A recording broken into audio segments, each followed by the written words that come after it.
Welcome to another episode of Transformer CEOs. Matt Stevens has led two of his own companies in consulting and employee insight, Quest and Impulse. He's worked with hundreds of CEOs globally, some of them transformers, so brings both perspectives. Through his own work, Matt has transformed how CEOs value employee insight data and use it to drive performance. He also brings a distinct societal, generation, political, and even spiritual angle to leadership by Transformer CEOs. In addition to Transformer CEOs, I run a successful advisory and consulting company working with CEOs, chairmen, and investors to deliver successful business transformations. I believe you're going to enjoy this episode with Matt, and please remember to leave comments because here at Transformer CEOs, we love your feedback.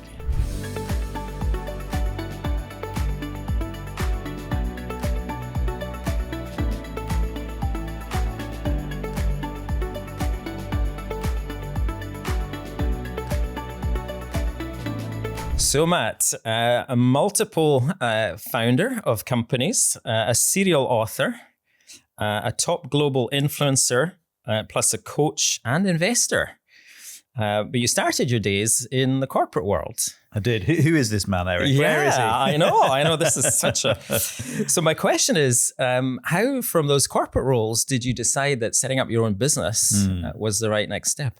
Yeah. So it's quite interesting, actually. So I was working for Aviva, the insurance company. I'd kind of fallen into it after university.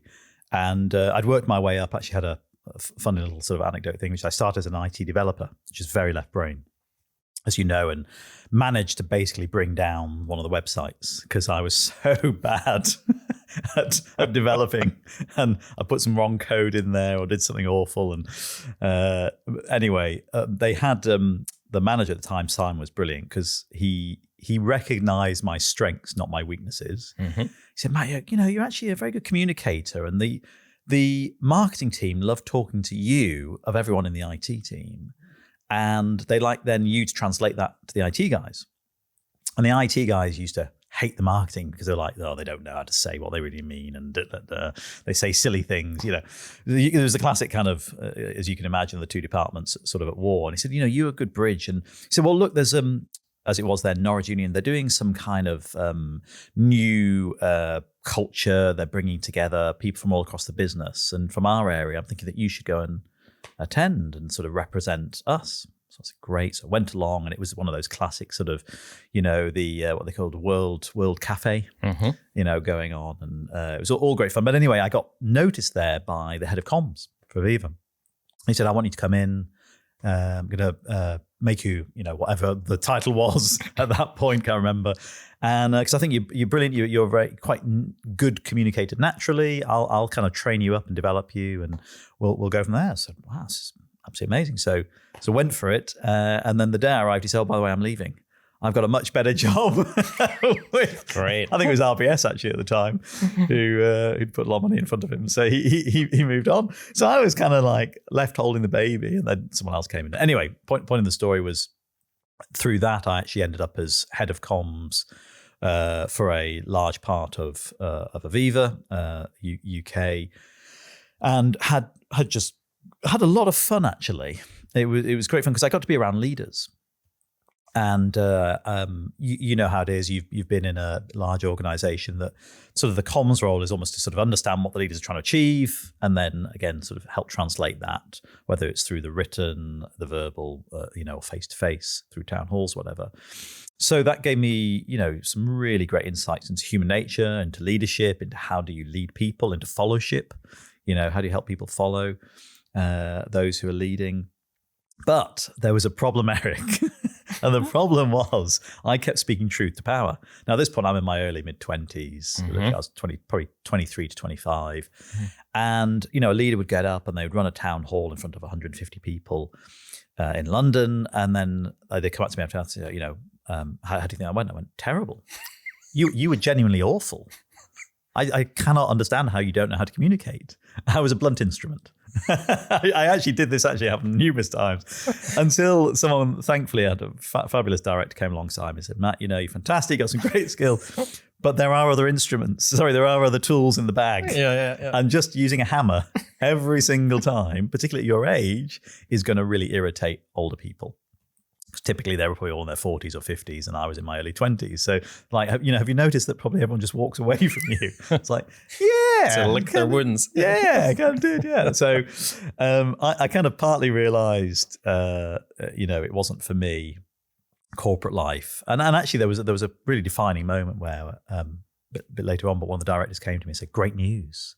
We're going to put you on the director pathway. Mm. And in a year's time or 18 months' time, we'll get you through, and you're going to be on this salary. I can't remember what it was at that time, £90,000. He was saying this thinking I was going to be super excited. And I went, 18 months and £90,000. That's awful. I know some people go, that's an amazing amount of money still today. But to me, I was all into the Tony Robbins stuff. So I was big on, got to set big goals, dream big. Mm-hmm. So I was like, 18 months when you're mid-20s seems like forever.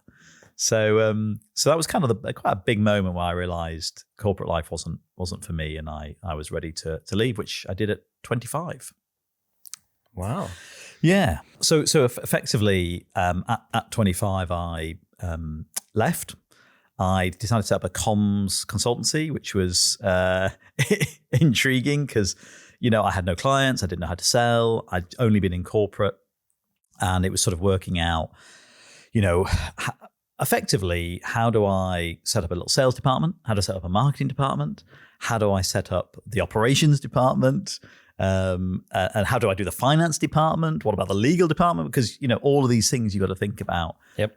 Someone setting up a business that suddenly kind of came to sight where up to that point, effectively I'd been an employee and got my salary each month, and, you were pretty much guided in what you needed to do and not do and all that sort of stuff. So that was quite a big moment. But I'd met on my journeys through Aviva a fascinating guy who played a big part in my early career. He was a business coach. He'd been brought in to help people go through change. So there was a lot of, there was the early noughties, so a lot of outsourcing and offshoring. Yep.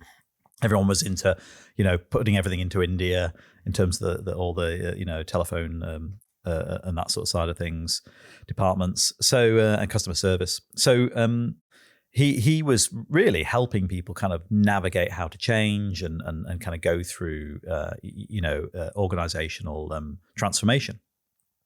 And really, if I'm honest, Erik, he was effectively doing what you'd call now sort of NLP, neuro-linguistic programming. He was doing a bit of positive psychology, and it was absolutely fantastic. It was amazing. But he had this uncanny ability to put 30 people in a room, and they would come in what I'd call bent out of shape.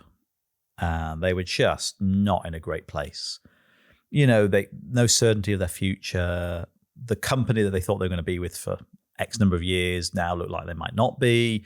These people from another country were taking their jobs. All these, real feelings and emotions that they had. And they would leave after 8 hours going, I am so excited about my future. I can't wait to get another job, whether that's here or whether that's with another organization. I was like, holy hell, how's this guy doing this?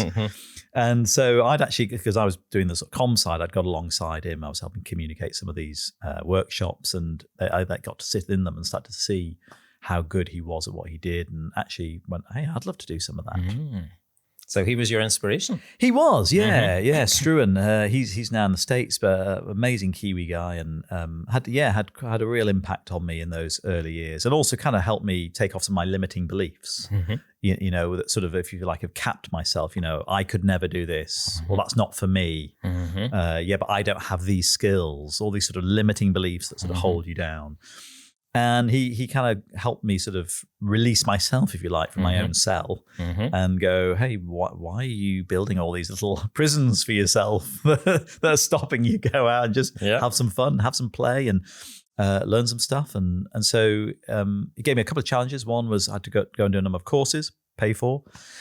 And two, he said, I want you to read these 50 books, and I want you to do it in a year. Wow. And he listed them all the 50 books he wanted me to read. And I did. Mm-hmm. I read them and I read them and I read them, and I just got completely into and excited by sort of the in a sense the whole learning something new, but also the content was very grabbing. Of which some of that was the famous ones, Unlimited Power, Awaken the Giant Within, through to some others that you wouldn't necessarily be so well known. But the point of all that was with the courses, and he said, I'm happy to be a mentor. That was part of what helped me sort of go. What an amazing support structure, though. Incredible. Yeah. Incredible. And I think, you talk about, transformer CEOs and leaders who have influence. I saw Struan do that, not just with me, but tens of thousands of people actually, was to empower them and give, I love that word, empower. So give them back their own power to go, it's in your power, it's in your gift, you decide, as opposed to, I'll wait till I'm done to by the organization. Once the organization has made its decision about me, then I might decide what I want to do, versus no, either stay in the journey and, choose to be in the journey, or actually move on and go and find something else to do. So no, it was a great support structure. He really helped me over that first period. So that basically brings us into sort of, my mid-late 20s. I'd set up this, in fact, great, like the first name was, I smiled because I called it Complete Change Solutions.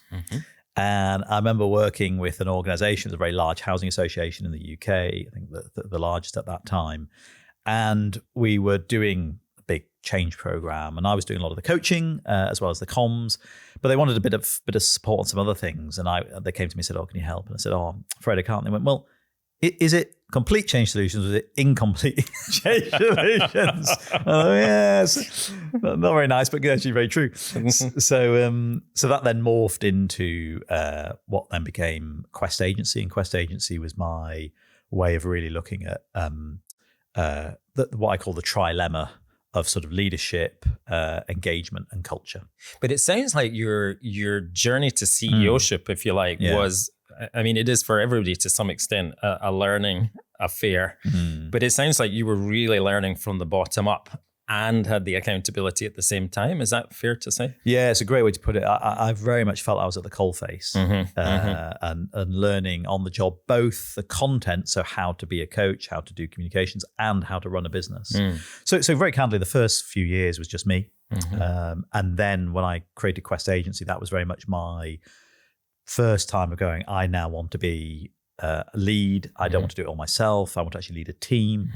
And so over the years, because I'm sort of late 20s, early 30 now, I've met lots of amazing people. And I kind of jokingly described it, I'd herded cats, these wonderful, or a nicer way of putting it is we built a business colony. So nice. Lots of ants, lots of people who were great doers, but they didn't want to have a company. They just wanted someone else effectively to go out and get the business and put the whole deal together. And then they were happy to deliver on this coaching program, deliver on this change program, deliver on this engagement, what it might be. So Quest Agency was born, and that's where we I started having to lead people and scale. Yeah. So invariably there are setbacks in early businesses. What were some of yours? Oh, many and varied. I think one of the hardest things running your own business is you get into this mindset of there's going to be this really big moment where one big client is going to somehow, we're going to get Apple. It's going to catapult you. It's going to catapult me. And for some people that does happen. But actually, I would say for most businesses, and having run my own business and invested in a lot of businesses, and I do a lot of coaching for business leaders of their own businesses, I would say that almost never happens. What happens is just bit by bit by bit by bit by bit, you end up going, oh, wow, look, we went from 500,000 turnover. Now we're 1.5 million. It took 4 years, but we did it. But you never had this kind of big moment that you were waiting for where Rolls-Royce or HSBC were going to sign up for £1 million deal.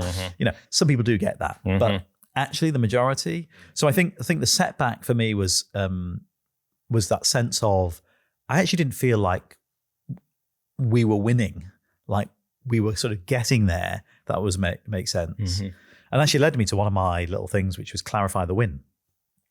Say some more. Yeah. So I kind of was getting so frustrated of ending each year going, well, have we won? How should I feel right now? Should I feel happy, sad, annoyed? I mean, another way to say it is goal setting, but it was like, I just needed to clarify the win. What is a win? And for me, it had to be beyond just financial, numbers. It had to be, well, have people stuck with me, who I've employed? Have people grown? Have we had some fun along the way? Do clients like the work we're doing?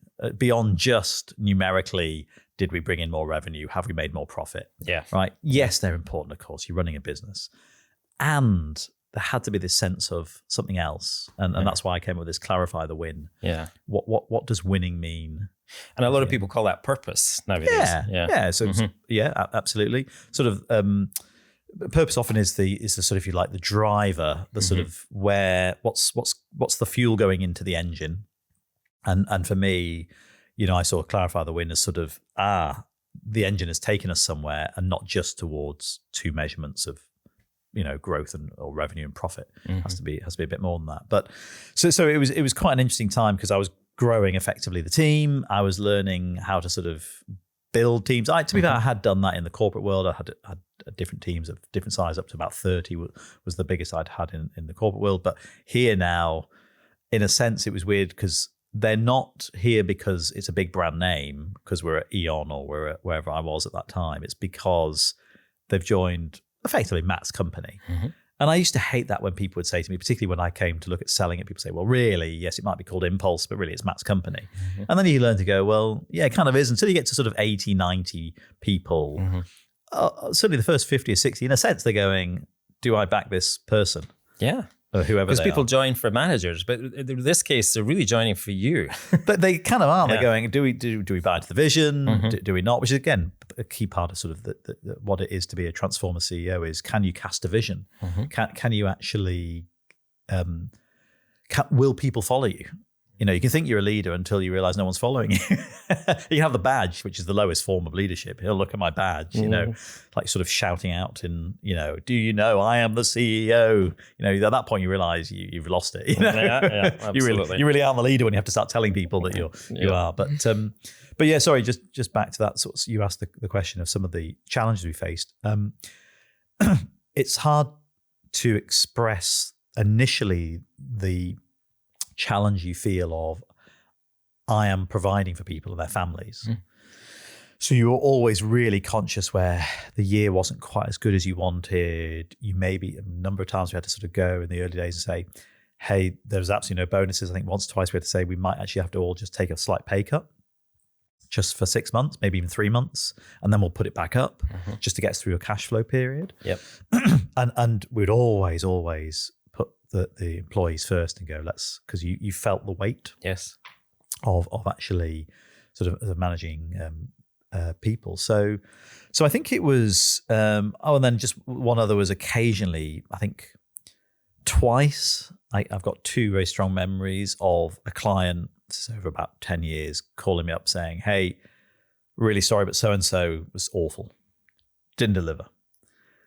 And that's tough because you know the person, you rate them, and generally you put them in there because you think they're good. When you're running a small business, you don't put someone in who you don't think is going to deliver the Every job. slot really counts. Yeah. And then when you've got a client who you really need and you want to keep, and they're going, look, it just wasn't good enough. The output, whether that was something they've delivered, a document, or whether that was a face-to-face delivery. And that was quite tough. I remember having to have one conversation with a really good friend who still is a good friend and go, hey, they're pulling you off. And there was about 6 more workshops to run. And go, unfortunately, one of the senior leaders was in one of them and didn't like how it had been delivered, thought it wasn't strong enough. It's a difficult one because I remember at the time I checked with some other people who were in the workshop and they were like, no, it's absolutely fine. But you know how these things work, if a senior leader's in there and doesn't take a liking, then, whether it was right or wrong doesn't matter at that point. So you were learning a lot. You were definitely at the cold face setting up these businesses, delivering for clients, but also, as you say, thinking about people's livelihoods. And I guess pulling them out of corporates to come and back you personally. There's a lot of weight, a lot of responsibility there. Yeah, I think and also you're sort of thinking, so where's this going? Will this get to where I want it to? And in part, that's where it was quite interesting. So we had effectively by 2014, 2015, had a really nice consultancy. I was looking at this trilemma, leadership, culture, engagement. So why do I call it trilemma? Because you start talking about leadership, you have to talk about culture. If you talk about engagement, you have to talk about leadership, right? And so the three sort of, and the trilemma, because, getting them right, as you know, is very difficult. Yeah, absolutely. And getting them all flowing well. And it was at that point I came up with a whole new business, really, which was how do I effectively, how do we change the engagement industry? And I call it industry because that's how it felt. And what do I mean by engagement? So effectively at that point, the annual survey. And so, thinking back to sort of 2014, 2015, 2016, it was predominantly the big players. We all know them, Willis Towers Watson and Gallup. And they were doing some really good things, but they were what I'd call very left brain. Mm-hmm. They're very much about, kind of very logical, very analytical questions, with this slightly random one from Gallup, have you got a best friend? But the rest were pretty sort of, I would call left brain approach. And the work I'd been doing in a lot of organizations, working for large corporates, names, Rolls-Royce, Allied, Irish Bank, AIB, some big corporates, amongst many others. One of the challenges we saw is engagement seemed to be stuck. And it wasn't moving, and each year the annual survey would be rolled out, and we all know how that looks and how it feels. And so in all the work I've been doing with my sort of NLP background, neuro-linguistic programming background, I came up with this idea of this, in a sense, is, you asked about sort of influences, where I sort of wanted to bring some real influence to bear was, I actually think we need to bring a whole different perspective, which is to look at how people feel and why. Mm-hmm. And that was in part because of NLP, which would say how you feel drives your performance, your behavior, and how you feel is driven by what you're focused on, what's in your mind. And this was really your big transformation, wasn't it? Because, as well as running the company, you were writing books. Yep. And you were trying to reshape and almost kickstart industry into thinking about a really important topic, but in a different way. Is that fair? Yeah, mm-hmm. No, absolutely. It always sounds better in hindsight. At the time, I was trying to work out what I was doing, but I kind of felt like, look, the consultancy is great, and we're doing lots of change programs, and we're helping companies with the communications and being better at doing comms, and we were constantly touching this engagement thing that just seems so out of sync with what it is to lead, how you build culture. It was then this 70, 80 question survey that was sort of about everything but nothing. Nothing ever happened with the results. People actually gave up, almost you almost got to the end of your career answering the annual survey. It took so long, and so you're right. What I started to see was there is a real opportunity to ask a different set of questions, to come at this differently, mm-hmm. to change the perspective. So it's not all just left brain, it's actually right brain. So more emotion, more color, more imagination, more future, more feeling based. And put the two together. So left brain and right brain, so whole brain. Yep. And begin to see if we could unlock more of what it means to be engaged. Excuse me. So it's not just this very, well, do I have the resources? Do I get on with my line manager? But even that wasn't necessarily about the relationship. It was about, do they give me feedback? Do they do one-to-ones with me? Do they set me goals? Which is interesting, isn't it? It's quite left brain. That is, it's not, how's our relationship? Can I speak openly with them? Yeah. Do I think this person's got my back? Mm-hmm. And that's what I was trying to change as well. So yeah, absolutely. I came in with this idea of let's focus on how people feel and why. And so I went to see a friend who's an IT developer. Remember this point, so I'm just doing a consultancy. I don't know anything about IT. We're a nice little outfit. I think there's about 8 of us at that time, and motoring along quite nicely. We had some really nice projects. And at this point, I hadn't really said anything to any of them. I just thought I'm just going to go out. So I spoke to a friend locally who's a IT developer and said, look, I've got this idea. I want to create a little app, and I just want to be able to, everyone could just, at that point it was download the app, if you remember. Mm-hmm. Now it's all web-based apps, but download the app, and then we could just ask them, how do you feel about working at wherever, and why? And then wouldn't it be awesome if they could see the results? Because that's totally transparent. Because at that point, I think we were all reading Hillary Clinton's leaked emails on Wikipedia or whatever it was. In other words, everything's transparent. But with the annual survey, you had to wait sometimes 6 months. Yeah. Certainly 3 months. Crazy, really. It's mad. This is in 2015, 2016. So my bet was let's focus on emotion. Let's find out why they're feeling the way they are. And let's share the results with everyone, because it wasn't just about the transparency in terms of the speed, immediacy. It was also about ownership. So if I, the leader, hold on to the survey results and I get to keep them for 3 months, then clearly I own them.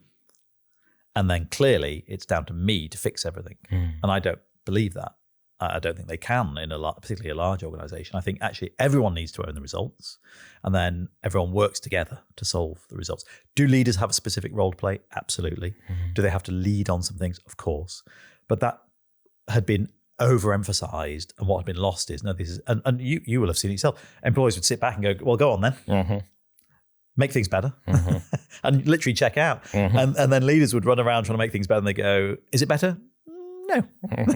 and it's a bit like dealing with my teenage kids, who's got the power? They have now. So quite often sharing a vision and getting other people behind you usually is a really important stage in any kind of major change. Did you use your books and your book writing to kind of widen the net? Yeah. That's exactly that, Erik. It was a feeling of, if I'm going to shift, I was very focused on the UK market at that point. It's actually quite small.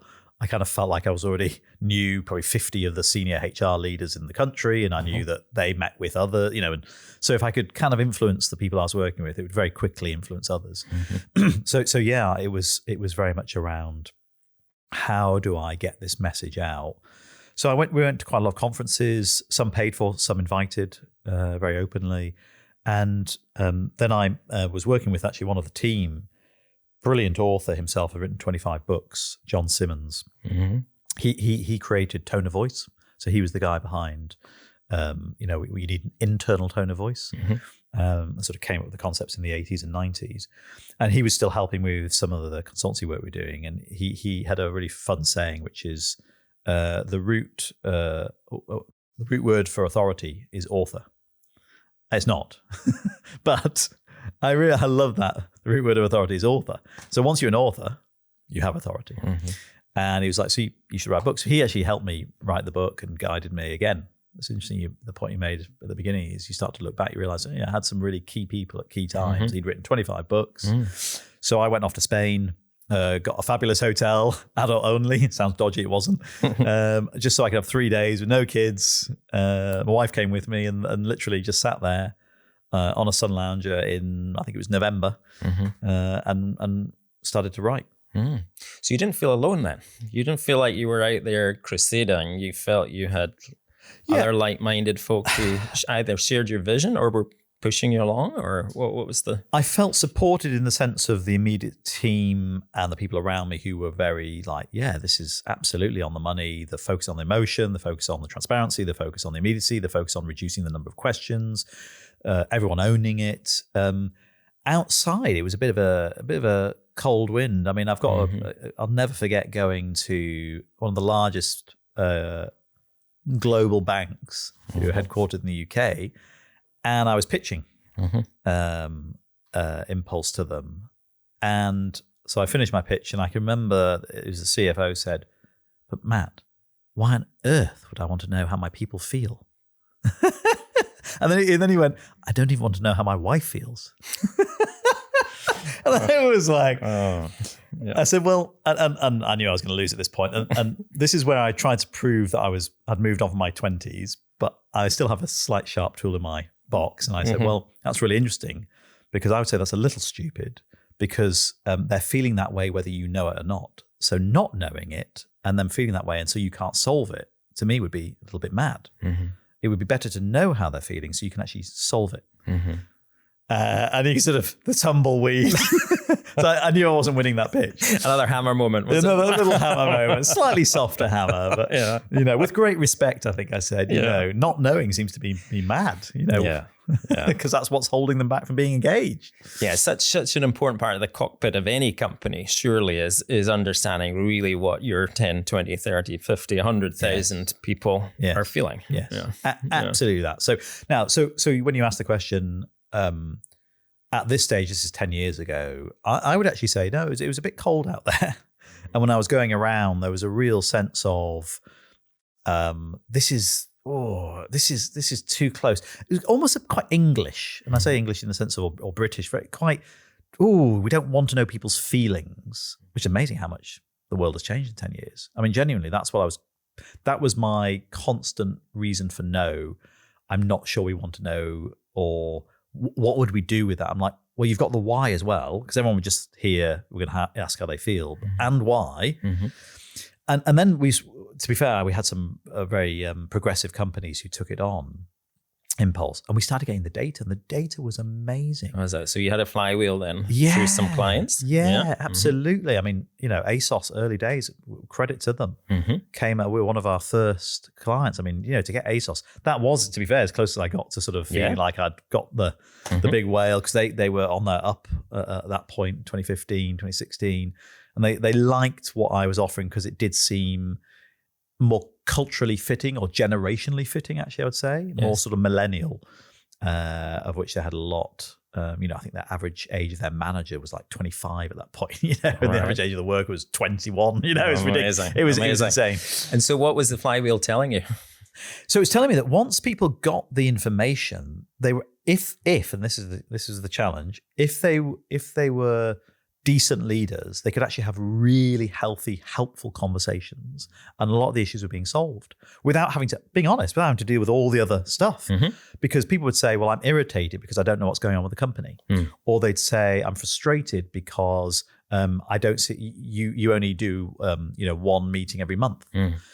And that's incredibly useful, because you go, so I can take away your irritation by doing this once a week, once every 2 weeks. And so these conversations were starting to happen. Quick wins. Yeah, and very easily solved. So again, what we were hearing from people was, is it going to be the £1 million the issue? Is it going to be, the £1 million project that's going to be required? No, it was actually, what was required was a conversation. And so that's that became one of our big selling points. All that's required is a conversation. Yeah. That you now have the data, the key data, which is how people are feeling and why. Yep. Have the conversation with them and solve the problem. And almost always it was a relational, which, think about humans. So it was always a relational problem. I don't feel I've got enough information. I don't feel they like me. I don't feel I'm listened to. And so with Impulse, with that information, alongside, we'd ask some of the other key questions, around process and resource and strategy. Do you feel you know where the company's going, and et cetera. But that became, and then, Erik, this is where it got exciting. Clients started coming to us saying, we really only just want to ask those two questions. Or at worst, best case, they would say, we really just need to focus on solving how they're feeling and why. We're like, yeah, exactly. And then they would see, it was amazing, the correlation to then the engagement score going up. So we'd still do, like most people would know, an engagement score would be 4 or 5 questions, the average of those 4 or 5 questions. So we'd still do that, but we'd then ask this emotion question.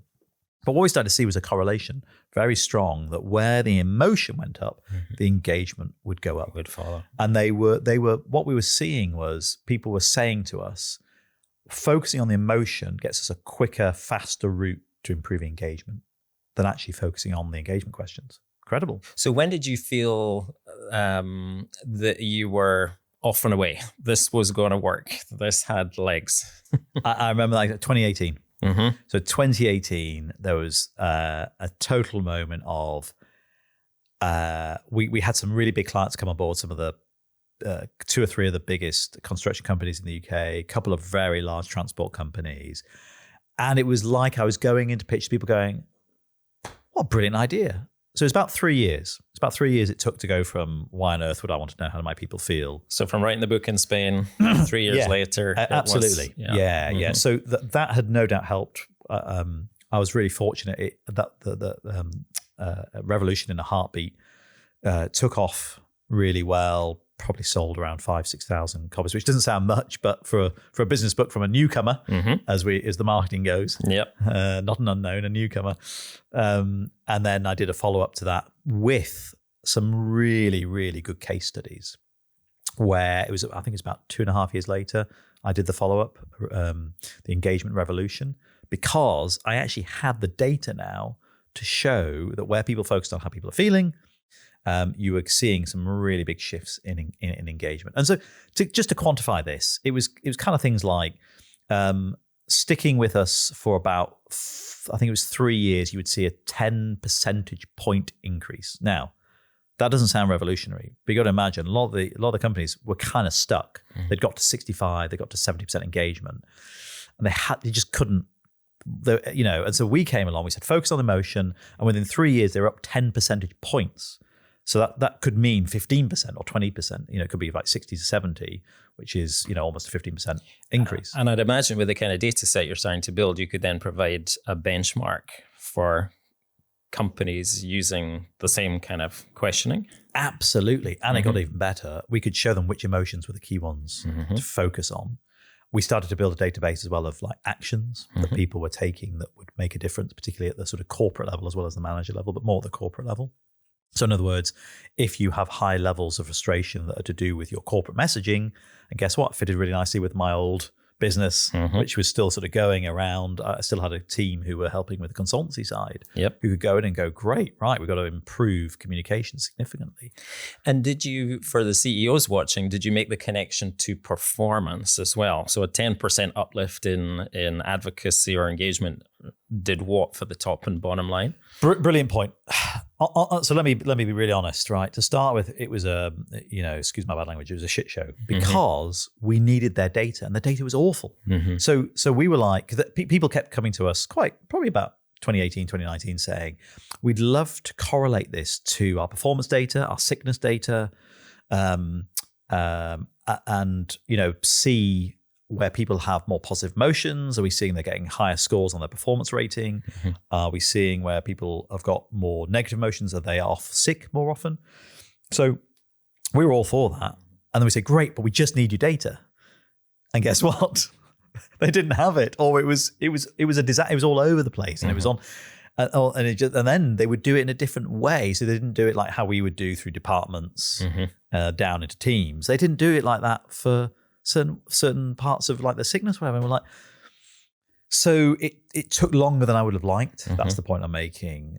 We would have loved to have got there, but genuinely it was a data problem. Once we started to get it was another flywheel moment. Can you think of a best case example you could share? Absolutely. So on performance. So one of the largest transport companies in the UK, they do lovely buses. Two things happened.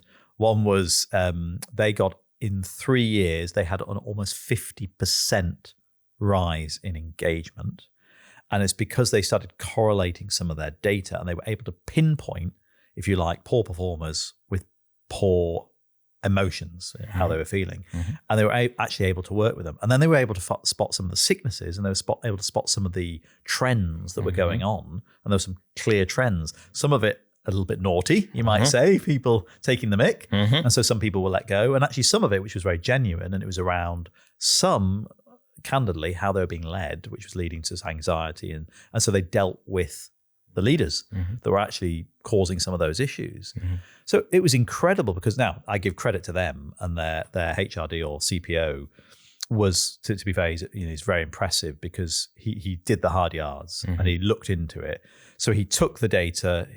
The first thing was they went with us and went, we're stuck at engagement, and they were low. They were like mid-40s. And so 50% is still below our sort of benchmark of 70, 80. But in 3 years to go up from mid-40s up 50%, so they got to about 65, is incredible. Yes. Right? I mean, that's serious transformational change. And it was because of your point of the overlay of other correlative data, particularly performance and sickness, which was really able to show them where the departments were that were basically stuck. And credit again to them, they didn't go in with the sort of hammer. And at this point, we, having learned over the years, we were going, a lot of this can be solved, and it just needs to come alongside, encourage. There will have to be a few people you're probably going to let go, because we could see very clear leadership issues causing sickness and.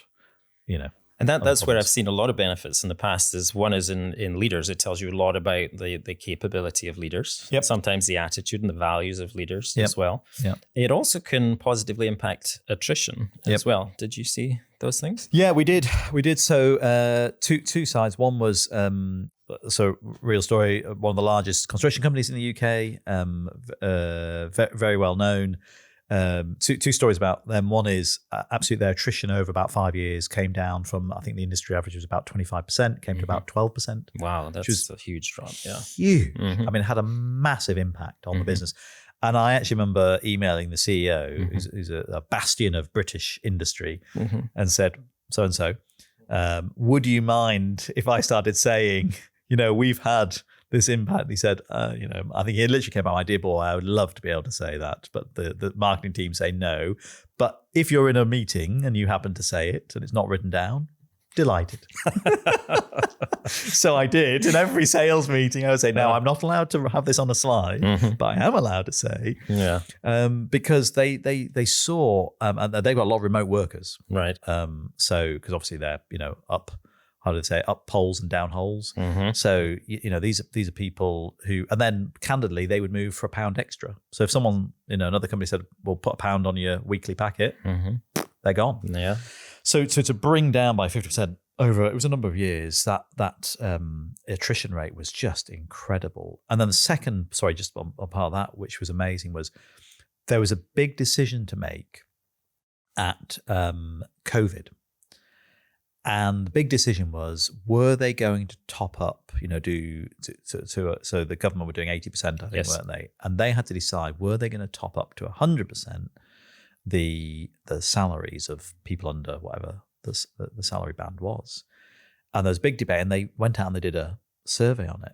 And they made the call to do it because they felt it would be very beneficial, and it cost them, I think they said, £19 million. So there was a real world, and construction, the margins are tiny, right? So 19 million is, could be half your profit that year. Oh my goodness. The following, I think, 3 surveys, the attrition alongside it, the sickness reducing alongside it, the productivity gains they got were incredible.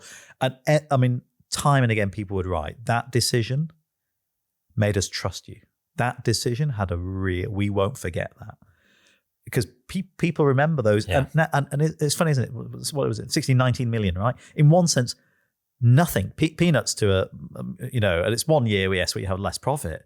But what that gave them. Yeah, an enormous ripple effect. It's a great example. Yeah. Now, all of this made you a global influencer. I was very fortunate. I had 3 or 4 years of, winning a couple of awards around global influencer, really because I'd chosen to focus on how people are feeling and why. Which now is so funny, isn't it, Erik? In 2025, we're almost, overwhelmed with everyone's emotions and how they're feeling. But, go back 10 years, it was like, don't bring that into the workplace. Well, it already is in the workplace, and well, let's not measure it. Well, actually, let's measure it. So now everyone's like, what, you're not measuring it? And it's so funny because we go, if the team are doing pitches or whatever, and they'll say, everyone's like, oh, yeah, no, we've been doing that for the last few years now, measuring emotion. And it's so funny because I think, we just wouldn't have, that wasn't on the agenda, certainly 10 years ago, and even 5 years ago. It was just becoming the norm.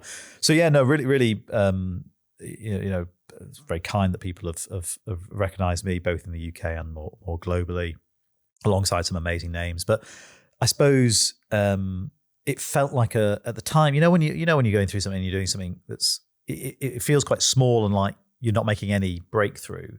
And it's only actually as you sort of come out and go through, you go, oh, wow, actually things have changed, haven't they? Yeah. Sort of culturally, it's much more normal now for clients to say, well, how are we going to measure how people are feeling though? Are we going to, you do ask those questions, don't you? Is there any part of your brain that says we might have oversteered a little? So if we chunk up a few levels, the last 5 years in particularly Global West, I think it's been really interesting. So I'm very privileged to work alongside a lot of exec teams and still do. So I say privileged because I get to listen in and sit in and advise and guide and give my opinion to them. And I think there was some what I would call really helpful cultural shifts over the last 5 or 6 years. I think walking a mile in other people's shoes, stuff we probably knew but has been brought back to mind, recognizing not everyone's had your lived experience. I think are important. Thinking more about, I'm not so much into equity, which is, I'm into equality, less so equity. I think equality is right, which is how do we, equality of outcome, equality of opportunity, not equality of outcome. Everyone's got to make it to where they make it, but there should absolutely be opportunities for everyone. Yep. And so that, to your point, I think we've also seen probably some unhelpful traits. So, for example, I think now, very candidly, I've been in 4 or 5 conversations with senior leaders who say, "Oh, we don't lead.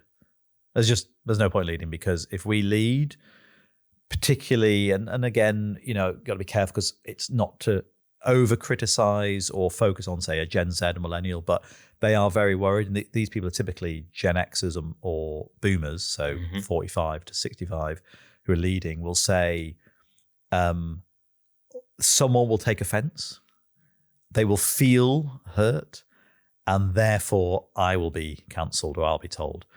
And then, of course, because I've listened to Gen Zs, I've been in lots of workshops, they'll say, yeah, but it did hurt me, and they're just from a different generation and they need to learn how to handle me. And then as you dig into it, you realize there is no handling. What they're saying is, I just want to choose what I want to do, when I want to do it, how I want to do it. You go, well, that's fine, but it's that you're never going to be led. That's someone saying there's nothing you can do unless I feel happy about it. Imagine trying to bring up a child like that. It's a poor example, but if the child said every time, no, unless I feel this, I'm not doing it. Yeah, but brushing your teeth is really good for you. Yeah, but because you've told me, and because you said I have to, now I'm not going to do it because I feel like you've just, and genuinely, it sounds like I'm overextending it, but this is what some of the leaders are feeling. So I do think we have probably, the pendulum has swung, and these people paid, serious amounts of money going, oh no, I'll just cruise through now next few years, because to raise my head, to be seen to lead. And I think then if we go to a different level, we look at politically just for a moment, it doesn't really matter whether you're left or right. What we can see is nations with, particularly democracies, where people struggle to lead. And so you end up with a sort of what's going on in America, where you have a sledgehammer to try and solve issues. And so if you take one side, is the immigration being solved? Yes. If you take another side, has the economy been solved? We're right in the middle of a lot of pain because of all the terrorists. So maybe not. It's hard to know which way that will go. But there's a person gone, I'm going to lead, I'm going to use a sledgehammer to lead, and I don't care what you say. And my worry is that's where you end up, because to try and do a sort of more medium lead now gets you nowhere. It's a no man's land. And I think that's where we are in the UK. I mean, look, we've got a government with the biggest majority pretty much for 100 years, and nothing's happening because they've got a backbench saying you can't do this. They've got an electorate saying do that. And so does that pendulum overswing lead to the next big idea? Well, I'm a big fan in, I think you're meant to learn from the systems as you go through them. Take the good, take the helpful, and ditch the unhelpful. So I would like to think that, we would take some of the good that we've seen emerge over the last 15, 20 years, and add it in. So, people's lived experience, making sure there's, equality of opportunity, and really make sure that's there. And probably ditch some of the more unhelpful side of things. Let's bring it back down to the corporate life. Like, having worked with lots of companies, some of the DE&I has become incredibly performative, not transformative. And when I've spoken to... And just say a little bit more about what that means. So I think it's become if we can hit these targets, this will transform things. So, but that's a performative. So we have to perform and deliver this. And I can tell you, having worked with a number of companies, they then do that and it doesn't solve the issue. It causes another issue because there's a ripple effect. And so they go, oh, well, now because we did this, that's not happening, or we're not seeing this now emerge, or we're losing some talent, or so. And I'm not sure targets is the way. Let me just go a little bit deeper. In some of the conversations I've had on DE&I, and it comes up for various reasons around engagement, particularly with leadership. What it seemed to have been is, if I can use a little bit of sort of religious language, is, you know, there's a sense of what I would call, you know, you effectively there's a winner or a loser. So either you are in D&I, someone has to win, someone has to lose. Or you can have, so I'd call that retributive justice. So retributive justice is effectively who's won, who's lost, who's the sinner, who's the saint, right? Which, if we're honest, it's felt like that a bit over the last 5 years. So because you've got these characteristics, you're now the winner. Because you have those. And someone might say, oh, that's how it was on the other side. And I'd say, yeah, and it didn't solve the problem. What we need is a restorative justice, which is where together we work out how to solve the problem. And that sounds very nice, but that's difficult because it means there's not an instant answer or solution. It means together we work out and go, well, is there a boys' club? Is there a female club? Is there a we don't like youngsters? Is there and let's walk through that. Show me, help me. You know, so it requires conversation. It requires maturity. And leading into controversial issues. Leading to controversial issues where we can keep talking. Then the other side that's happened is we've had this wonderful overlay, which is, and you now can't talk things out because I'll cancel you if you say something wrong. And I've got, you know, lots of friends with different characteristics, and it's interesting talking with different friends who would say, you know, if you can't talk things out, you've got a real problem. Because then we get into really quite scary places, and you have to even talk things out where people get things wrong and say things. So the way I used to say that is we can't walk on eggshells because eggs are going to get cracked here because we're talking about issues that are challenging, difficult, personal, real. And so I've run lots of D&I culture change with, again, friends, and we've been sat in there. And it's so interesting because sometimes I have to encourage the white middle-aged guy, go on, say it. And he say, yeah, but I'm really worried if I say this, I'm going to, and then, you know, a colleague who will be, who's black, will, my friend, Mike, you know, from Uganda will say, we'll be having to encourage someone who's maybe black to say, hey, go on, you need to say this. You need to say how you're actually feeling. And then it's like allowing that to happen, allowing the conversation to happen to get back to this restorative justice of, okay, so how are we together solving this?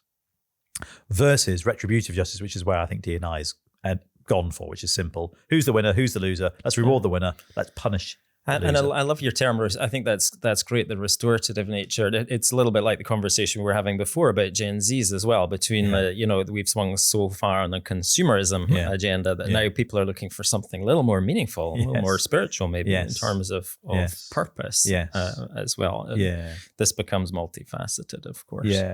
But I get the sense there's another kernel of something in there, Matt, that you're germinating and that may... maybe book number 4. Book number 4, I definitely think there is. I think so.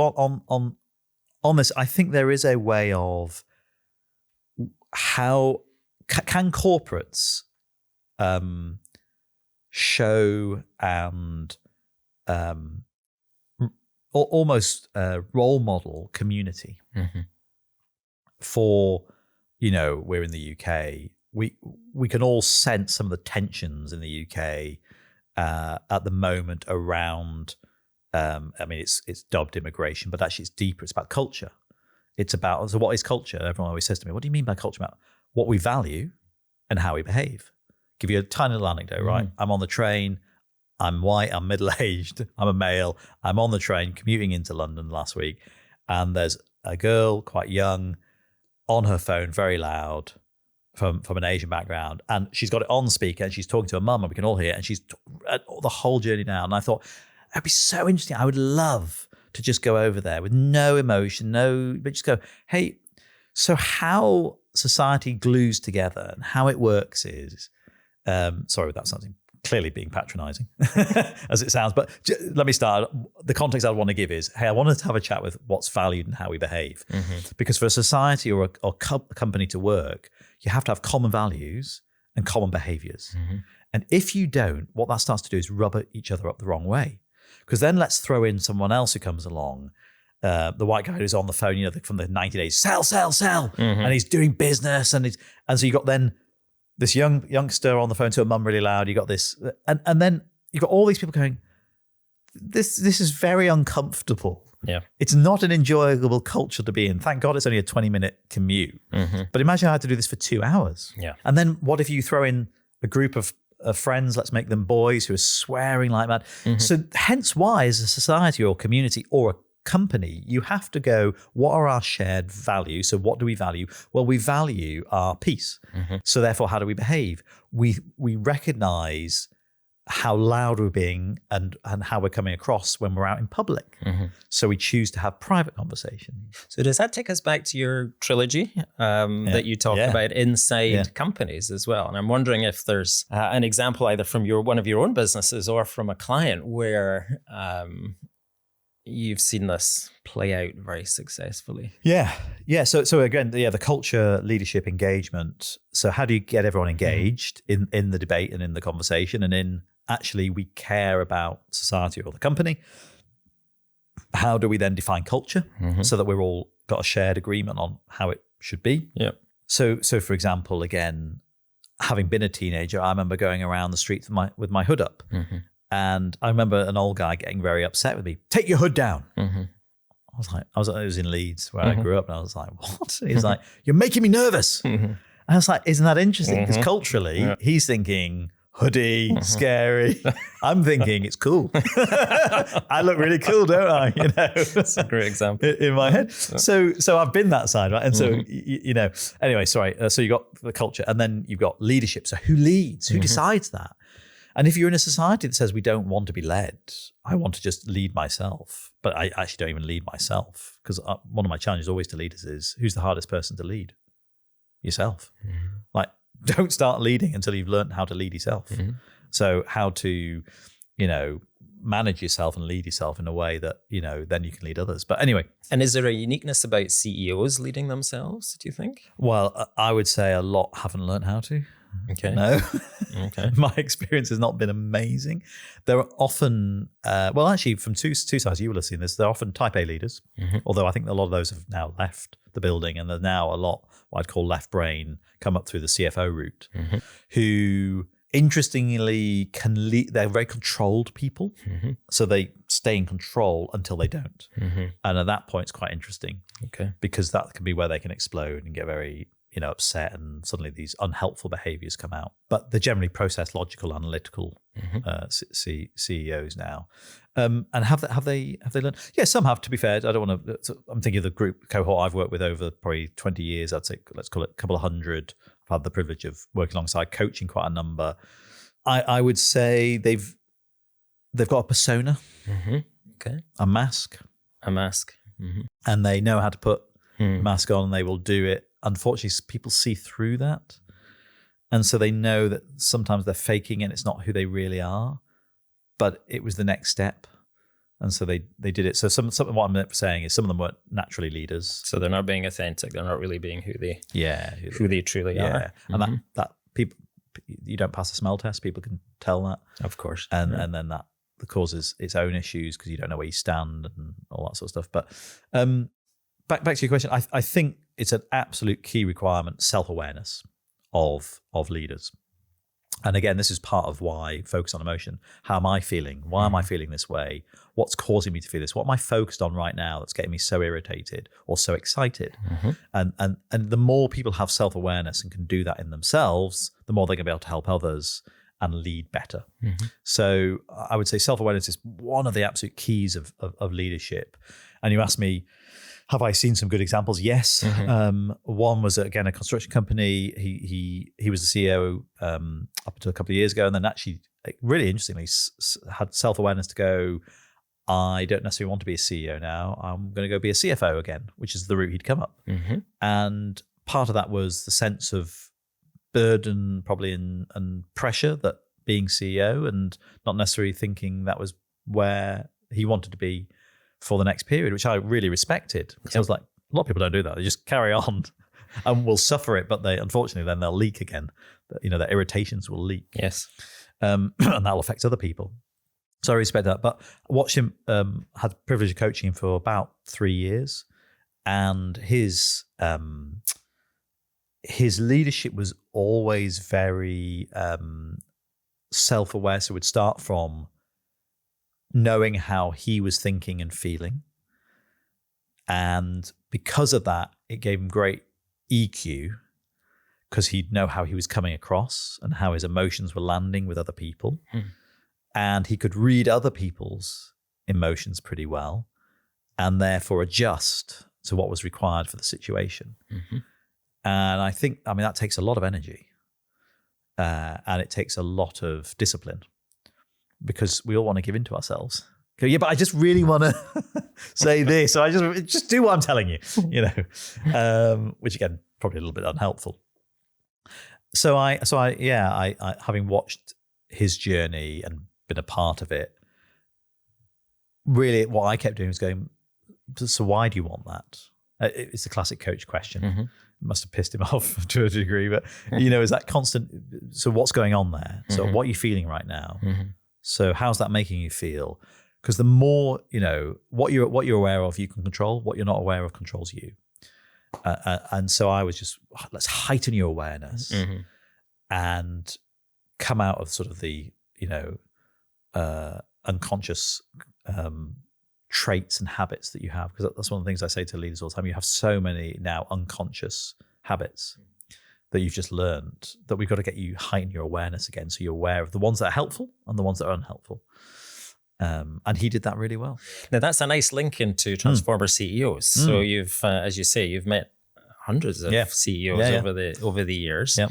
What kind of makes a transformer CEO stand out for you? What are some of the traits, qualities, values that you see?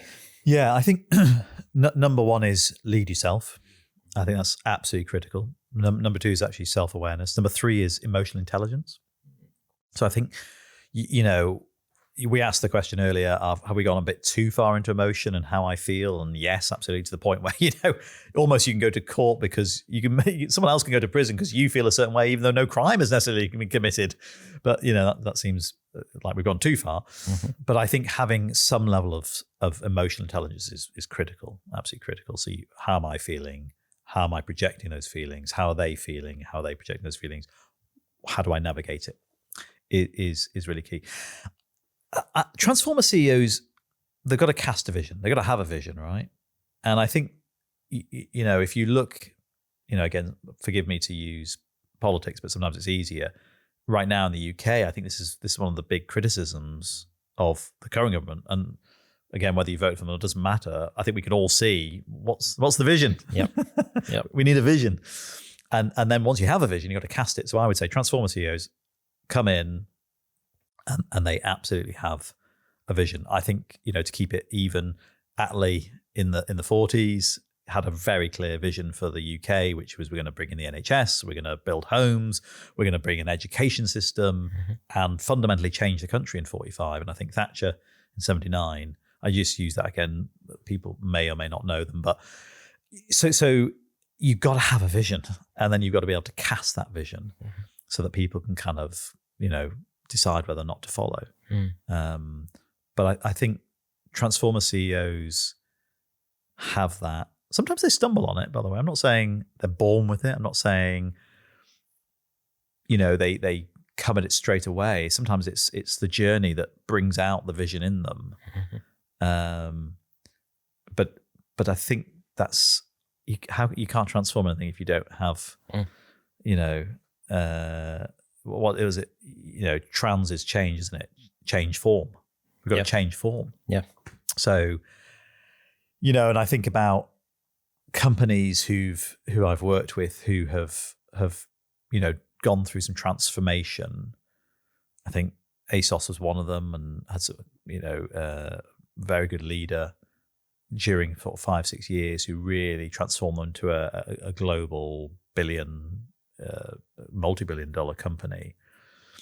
Know him a little bit, didn't coach him, but knew him and knew some of the journey, and had a real clear vision for where he wanted to take the organization and do that. I mean, we can do all the famous ones, Steve Jobs and Elon Musk, clearly has a vision. Again, whether you forget his politics, what he's done with the car industry to build bottom up an electric car that, until the Chinese came along, was the biggest electric company in the world from scratch. Yeah, it's incredible. Yeah, but having a vision, casting it.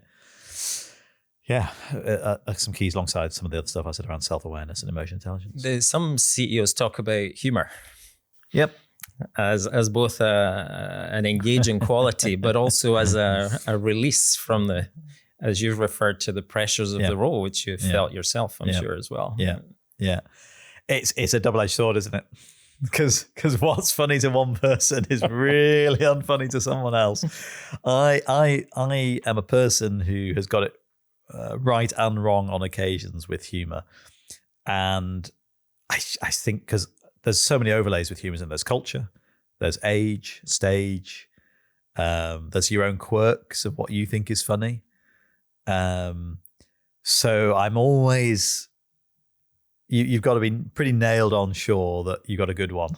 You got a good joke coming, or you got a good.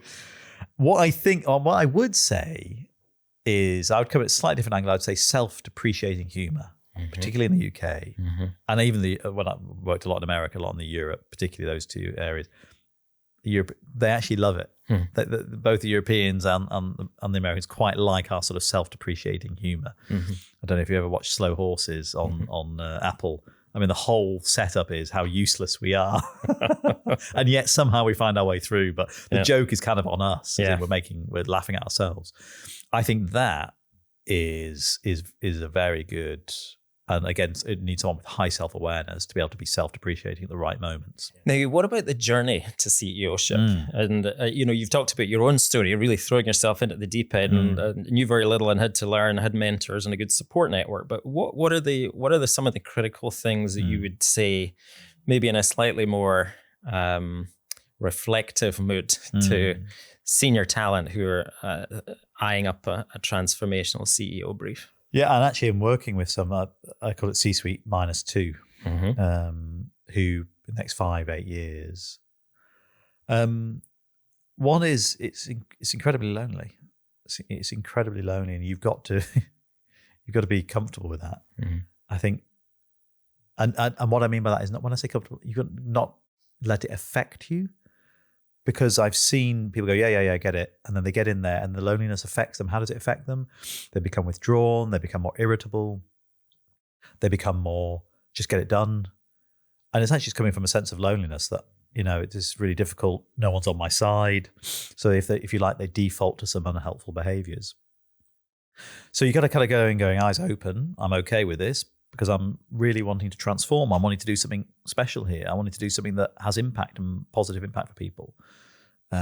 So I think that's key. I think the second thing is, I say this carefully, who leads you? Have you been led?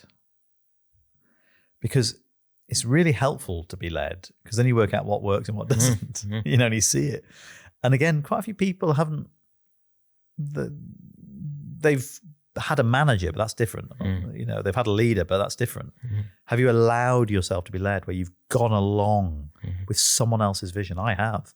A couple of times in my personal life, I've set up some quite significant charities, impacted hundreds and hundreds of kids in York. We worked with through the council. It was a local faith-based organization, and it was because the minister had a vision, and I had to allow him to lead me. Did I like everything and the way he did everything? No. Did I think at times it was over just at OTT and all the rest? But wow, there was thousands of young people in York over a decade who, instead of just hanging out on streets or getting through to being put in expulsion or isolation at school, they would work with the charity that he set up and helped run. And so that taught me an awful lot, which is no one ever gets anything right. So that was really helpful to go, I'm not getting everything right when I get to lead. Learn to apologize, keep short accounts. He was very good at doing that, to be fair to him. He would always say, yep, sorry. Had that idea, it was completely awful. Didn't work at all. And we'd adjust and move on. So be led. I mean, and I'm emphasizing this, Erik, because I actually don't think a lot of people are led. They have a leader who they report to, but they're not leading them. And they're not allowing them to lead them. So I would encourage you. You'll know when you are, because you'll do things that you wouldn't necessarily want to do. I'm talking about within the safe boundaries, but and you'll try things that you probably wouldn't try to do because you think, well, I'm going to let them. And when you're at CEO -2, you've got plenty of time to practice. To do that, to practice. Yeah. Absolutely. And I can hear you doing it as you describe that minister. You're reflecting on what he did well. I think it's a he, but it was what he did well and what he didn't. Yeah. I wrote him a letter actually after I left, and it was great just to cathartically say, hey, I'm okay saying these are the things I thought were mad. And actually, these are things were phenomenal. Yeah. And I really appreciate that I got to experience both. And I bet he did too. Yeah, absolutely. Yeah. So Matt, to wrap up our conversation, a few questions, and actually in your kind of deep thinking around CEOs, you've already touched on some of these points, but I just want to try and nail them with you. So the first question is, are transformer CEOs born or bred? I actually think it's a mix. I think there just are some people who are naturally, visionary, good at, it's kind of in their DNA. I can see, I've got 3 sons. I can see, one of my sons is more, seems to be naturally in there, if that makes sense. So that I can see them born, but it can be bred, done well, but that requires that person to allow themselves to really learn and grow. Absolutely. And transformer CEOs, is it a one-time thing, or once you've got the drug, you're kind of hooked? I think it's well, I'm going to give 2 sides here. I think one, I agree with you. It's quite hard once you've had the drug and, and you've seen the positive impact. You kind of want to do it again, and maybe even on a bigger scale. That's not ego, by the way. If it's that, and again, we can all think of some politicians, blonde hair, big ambitions, no longer prime minister. I would say there's all sorts going on there that isn't necessarily, I've had a real positive impact and I want to have more. I think art is more ego driven. And I would say it's good to have gone through some failures and learnt through that. And this is the bit I say carefully, being a transformer CEO, even on a small scale or a very sort of Elon Musk type scale, you become very wired. And what do I mean by wired? Cortisol is going through your body all the time. Your frequency is quite high, and I'm sure you experienced this when you were, HRD for a very large company. That's okay, and part of the journey is learning to be more at peace as you go through that. And I'd love to say you come into it already at peace and zen-like and lead like that. The journey does it for you. Yeah. And the point I'm trying to make is, before you go again, and I'm thinking of a couple of friends here who've done some really transformational things, and they're going straight again. And my advice to them was, give yourself a year. Yeah, absolutely. At the very least, give yourself 6 months, because your perspective will change. What about the demand for transformer CEOs? Rising or falling, staying the same? Wow, this is interesting, Erik, because I think Gen Z actually wants. I think they are in the pendulum swing of those millennials. They went too far against leadership and I, and and I'm on the cusp of millennial and Gen X, so I can sort of swing either way. So it's not so much criticism, it's observation that millennials were much more of, don't tell me what to do, I'll do my own thing, it's how I feel. They're the big, broad brushstrokes. As well as being very passionate, and some of the, things that they've sort of got into and driven. I think Gen Z, though, is going, this seems to have gone a bit too far into we all do our own thing, we're all our own individuals, nothing matters except what I think matters. So I actually think what that's all to say, I think we're going to see people saying, I want to be involved in some transformational things. I want to see at a micro level or a macro level of the nation or micro level of my own little businesses. I want to do some awesome things and take some people with me. And honestly, there's nothing better than having what I'd call a gang. When you've got your gang, your group, whether that's 1,000 people or 50 people, and you're on a mission, you got a vision, and you're all aligned. I mean, I can feel it now. It's so exciting, and I think there's so many people who've missed out on that because they've gone, no, I just do my own little thing, and I'll sit on the sideline. And so I actually think you're going to see more leaders emerging over the next 5-10 years with big visions, big ideas of transforming both corporate and the business, and they will hopefully be allowed and lead well. So the be allowed is, people have got to say, okay, lead. But also they need to lead well. And what about reward for these guys? Do they deserve a premium, do you think? We're in a capitalist society. Capitalist society has been the best structure, form, system to remove poverty. Does it have downsides? Yes. Do people get to the point, Musk is going to get $1 trillion. I mean, what does that even mean? It's so ridiculous. And as he said on the podcast, I don't think he even he has one house or a condo or something. He doesn't, now, of course, he can stay wherever he wants and all the rest. But my point being is, I still think the capitalist system is the best ultimately for reducing poverty and bringing people into better outcomes. Absolutely. Does it have excesses that from time to time governments need to rein in? Yes. Do I think governments are going too far in the West on some of that in terms of some of taxation? And, I know people today, early 30-somethings who've left the UK, gone to Portugal and gone, this is not because I don't think I'm going to get remunerated well enough, or this system over here is going to take so much of my money, 50%, that, and by the way, that's a failing system. Why would I ever? Because, this is difficult for entrepreneurs who, why would I give that amount of money to a system that is literally wasting it in front of my eyes? So I would always lean towards, I believe capitalism is the best system. I think people should be rewarded.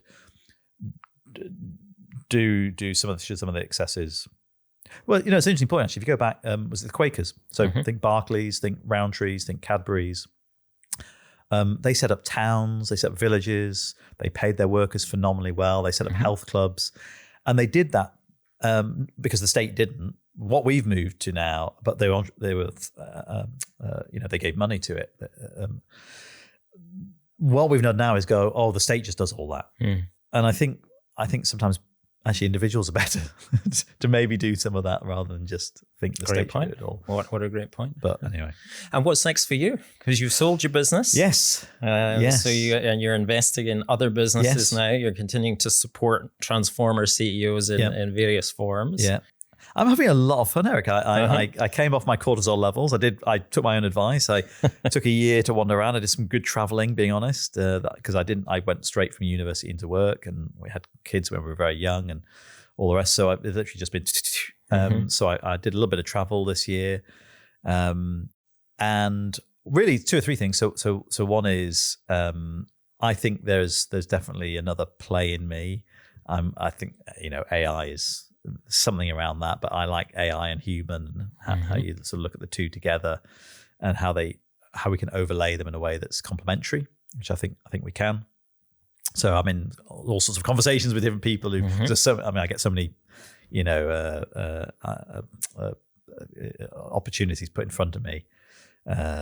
People send to me to kind of go, do you want to invest, investor decks and all the rest. But so candidly, what I'm really enjoying is I'm still a little bit involved with Impulse, which is doing a great job at continuing the journey of how do we influence and how do we continue with the story. Story's evolved a bit because emotions is kind of done.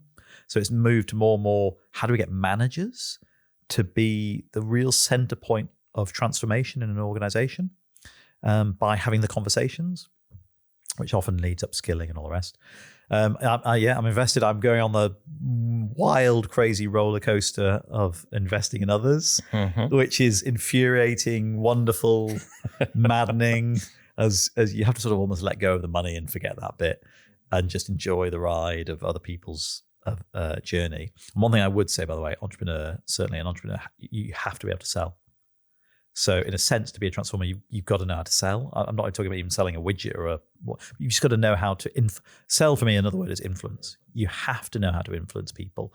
And I've made some mistakes where I've invested in entrepreneurs who I then realized they were the idea person or the product person. They weren't the influencer. And honestly, I'd never do it again. Anyone I invest in has to be able to sell. Otherwise, that's a great point. You don't do it. So having a lot of fun investing in that, seeing what comes on my desk, and then staying a little bit involved in Impulse. Amazing.